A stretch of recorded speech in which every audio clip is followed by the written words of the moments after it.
This episode of Roaring Fork Wellness Weekly is brought to you by Glenwood Moms for Moms, a social network for local moms providing connection, information, support, and inspiration. Join for free today and spread the word to all your mom friends from pregnancy to grandmotherhood. It's www.glenwoodmomsformoms.com. Welcome to Roaring Fork Wellness Weekly podcast, where we strive to bring you options and resources to live a healthy and fulfilling lifestyle in the Roaring Fork Valley and surrounding areas. I'm Kimberly Henrie. You can learn more about Roaring Fork Wellness at www.rfwellness.com. And our guest today is Cynthia Clarke of World of Hands. Cynthia, thanks for being with us. Oh, thank you for having me. It's an honor to be here. I am really looking forward to our conversation because this is an area I haven't really explored very much. I know it's out there, but it for even someone like myself who has explored a lot of different modalities, it feels a little bit woo-woo. So I am really looking forward to getting to know more about it so it doesn't feel so scary. Well, great. I'm excited to share what I know with you and with everyone. Let's just start off with the first question, and that is, what is hand analysis? Hand analysis is a science that has been around for approximately 5,000 years. Oh. And it originated in India or China. We're not exactly sure where exactly. But it is the study of the lines and the fingers and the markings of the hand in order to understand yourself better. So you can think of your hands like an extension of your brain. And scientists have actually proven that the lines in your hands actually mimic the neural pathways of your brain. And hands actually do change over time. So the lines, you can think, they ebb and flow based upon how you think, how you feel, how you respond to your environment, how you react to stress. Your hands are definitely going to show that expression through the lines and the markings.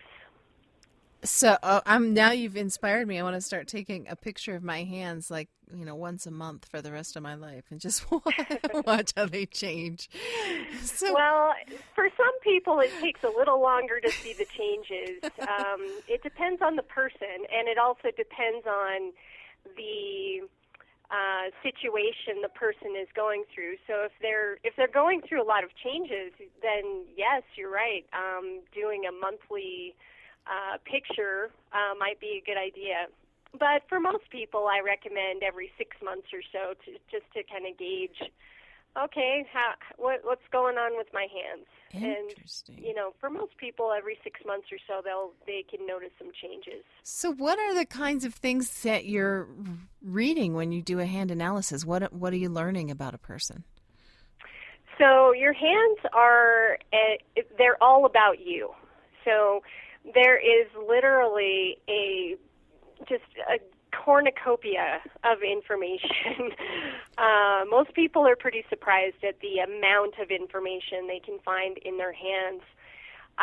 There are two aspects to the hands that I look at. The permanent aspect would be located in your fingerprints, which form 5 months before you're born, and they never change. So that's the unchangeable part of your hand. Mm-hmm. That is going to reveal your life purpose, your life lesson. You can think of it like your soul imprint. And fingerprints are 100% unique to each person, completely unchangeable, and yet there are patterns that exist in the fingerprints. And that's what I read for people. So when I look at the fingerprints, I look at it like a map. And it's the roadmap of your soul psychology. Now, the rest of your hand is changeable. The fingers change, the color, the lines, as I was saying. That represents your personality psychology. And it's going to reflect how you think, how you feel, your overall vitality. You can find talent markers through your hands. You can see health issues through your hands. You can see all kinds of just personality traits and tendencies, as well as needs, your relationship system. All of, basically everything about your life shows up somewhere in there. Really? Yeah. So can you explain the science behind that? Do you know how that happens? Well, like I said, it's an ancient science. It's been studied for thousands of years. Mm-hmm. Modern hand analysis, we're only beginning to really touch on it. Most people think of the science usually focuses mostly on health stuff, mm-hmm. Just because that's who can afford to pay for a study. Right. So there's been studies done on prostate cancer links, breast cancer links. There was recently a study done on celiac patients, mm-hmm. and it was tied in with fingerprint texture. Very interesting. They've also done some psychological studies, and again, these are usually done through abnormalities, which I don't always like to focus on negative things with people, but they've done studies on people with different abnormalities like ADD or autism or schizophrenia, things like that. Mm-hmm. And they're seeing a correlation in the markings on the hands? Yes, they have come up with different correlations that are statistically significant. But, I prefer to help. I like to think of hand analysis as a consulting type service. Mm-hmm. And for the most part, you don't need to worry about those things so much. Really, it's a tool to guide you to your best life. It can help you to understand how you're going to be fulfilled. What are your needs? What are your emotional needs? Mm-hmm. How do you think? And it's just good to get the validation. You may know some of the information already, mm-hmm. but you may not. And that's what's really neat about hands, is it can just be a tool to help really clarify for you who you are and what you're about. And then, as you said, these things can change. So can you then effect change once you have a better understanding of Absolutely. where you're at? I tracked a lady in her 60s, and I printed her hands. And she had a lot of stress in her hands, definitely some health issues, and she was just really stressed out. I saw her again 3 years later, and I reprinted her hands, and the change that showed up was very remarkable. I was pretty shocked as to all the changes that were showing up just in her print, but also in her just seeing her again. She looked younger the second time I saw her. So, and she had eliminated a bunch of stresses out of her life, and she had really made changes in her life. And, that's really what I like to empower people with, is that, if we see a challenge or a stress or an illness or whatever, it isn't something that you have to just sit down and put up with, or you can change things and it will show up in your hands. This is fascinating. Who are the people that benefit the most from this type of a service? Well, I definitely recommend hand analysis for anyone, of course. Mm-hmm. But, the main people that I work with are people who are in transition. Let's say you're looking for a new career path, or, maybe you're considering a couple of different choices and you're not quite sure which would be the best choice for you. that would be a wonderful time to get your hands analyzed. It's also good for people who are just not clear on who they really are. So I think of, people going into college or teenagers. It's a great service for them because they usually don't have a whole lot of self-awareness at that point. And it's true that hands do change a lot in that amount of time. However, certain talent markers could show up by then, by the time you're 16 or 17, even younger. I've read for children, even very young children, and, the fingerprints, since they don't change, that's always a good time, what any age, it's a good time to get those read, because that's going to represent your soul psychology in that permanent aspect.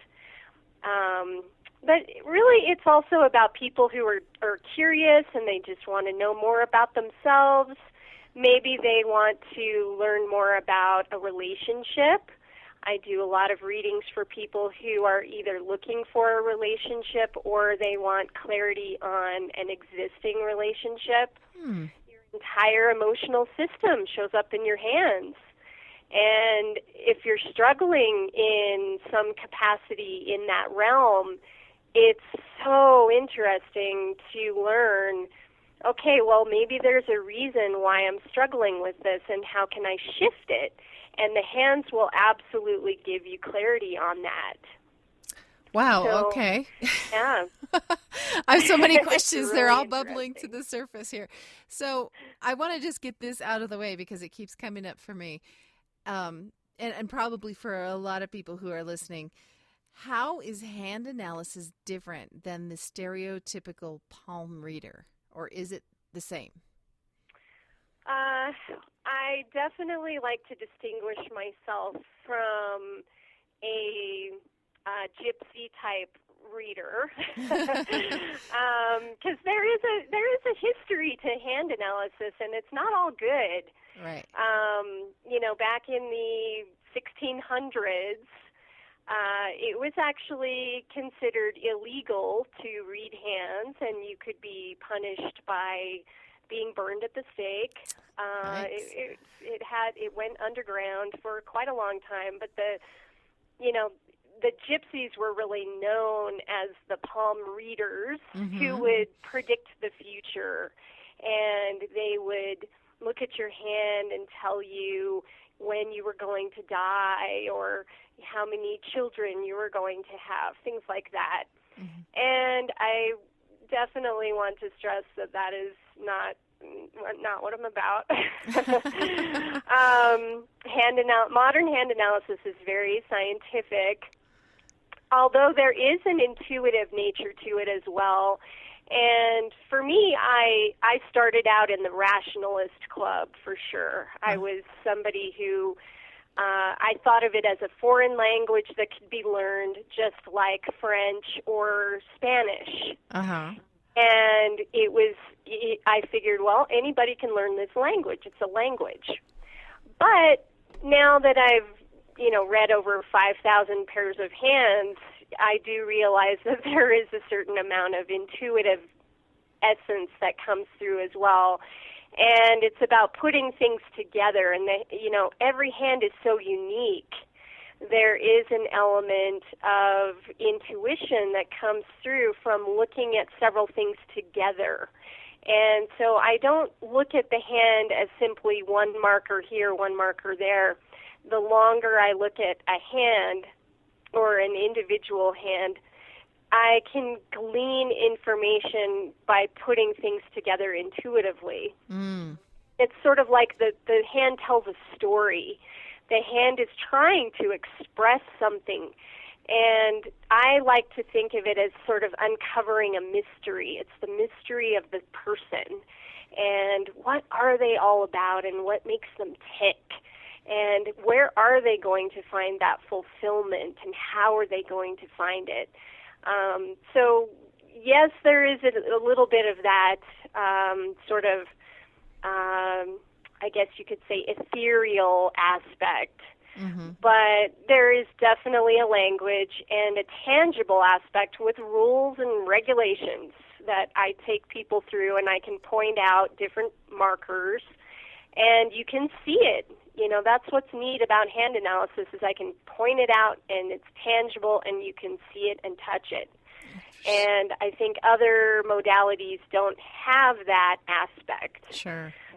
So, but no, as far as like predicting the future, yes, I can do intuitive readings to predict your future. And yes, past, present, and future is in your hands all the time. But, and I say it with a big but, because of the nature of hands and the changeability of hands, nothing is set in stone.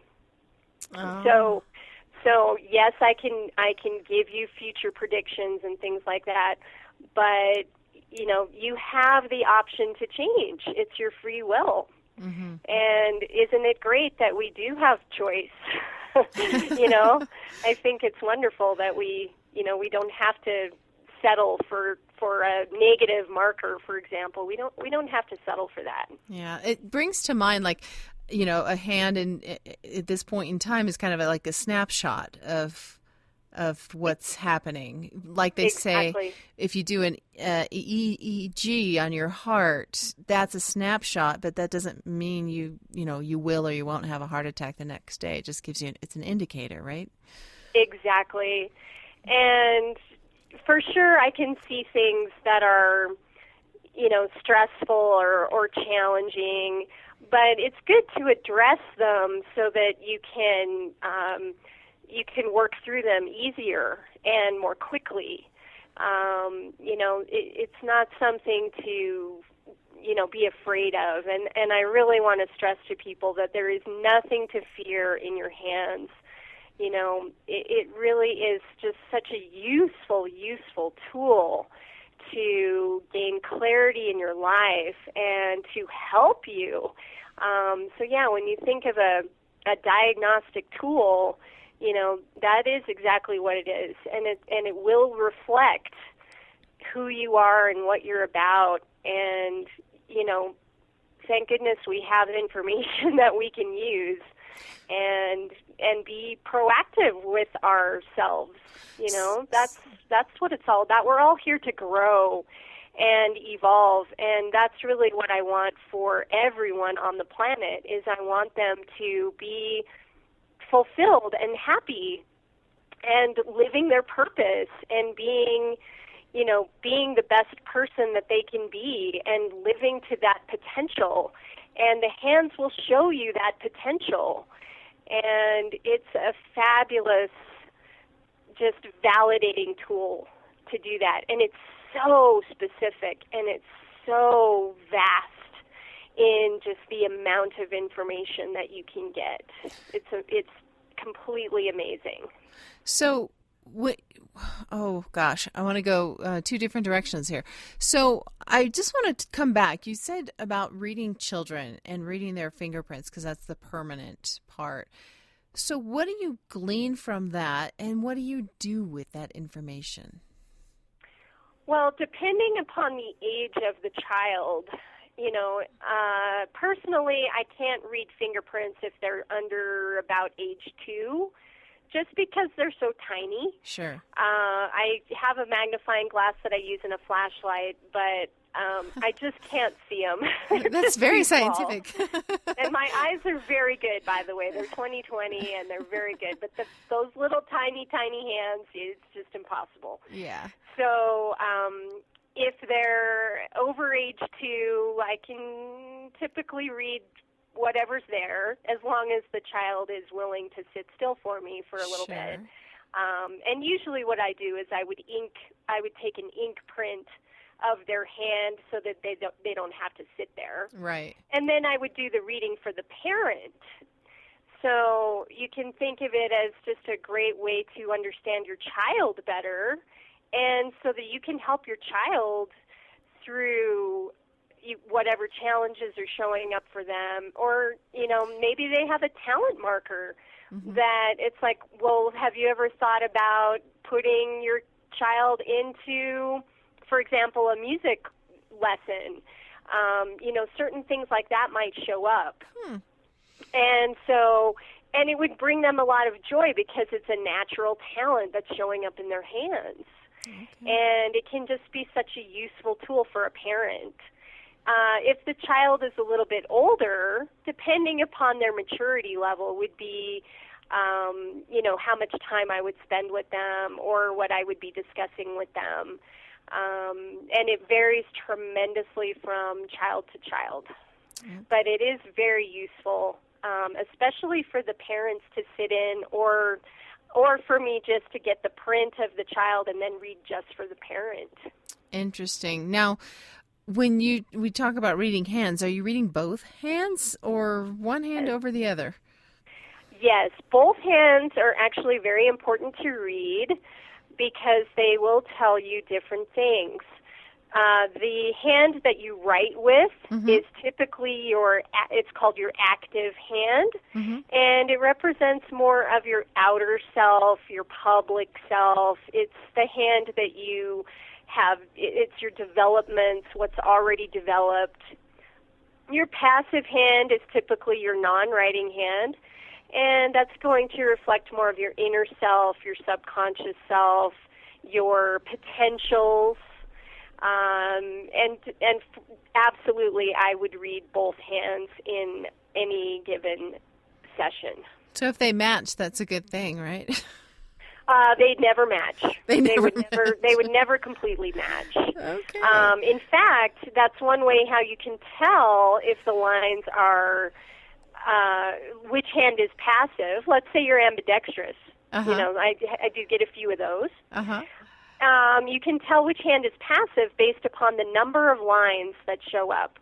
So on a passive hand, it will have more lines than on an active hand. So that's one way to tell your active versus your passive. I'm quiet because I'm studying my hands. Yep, that's how you tell. They look pretty but even. Most people are right-hand dominant, so I usually just say, your right hand's your active hand. But, interesting. There are those exceptions, and there are, of course, left-handed people, too. So, can you do readings across the miles, or do you need to be sitting down with a person? I can read for anybody anywhere in the world. Technology is a beautiful thing. Most people just take a digital photo of their hands with their phone or, it's so easy. And just email it to me. I can blow it up on my computer just as if you're right there in front of me. Wow. I can see all the detail just as long as the picture quality is adequate, which, these days it's hard to get a bad picture, really. Right. There's so many great details. If you're low-tech, that's okay, too. I actually can mail out an ink kit, and you can take a traditional print of your hand and just mail it back to me. And that would be another way for me to read for you.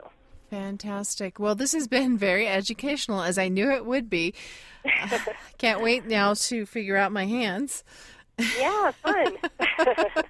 Cynthia, thank you so much. If someone would like to get in contact with you, what is the best way to reach you? The best way to reach me is to go to my website, which is worldofhands.com, and all my contact information is there. Or just email me, Cindy, C-I-N-D-Y, at worldofhands.com. Either way, we'll get you all the contact information you need. Okay. Thank you so much. Cynthia Clarke, worldofhands.com. I appreciate you sharing your expertise with us today. Well, thank you for having me. It's been a pleasure. Thanks for listening to Roaring Fork Wellness Weekly. You can learn more at www.rfwellness.com. Have a great week.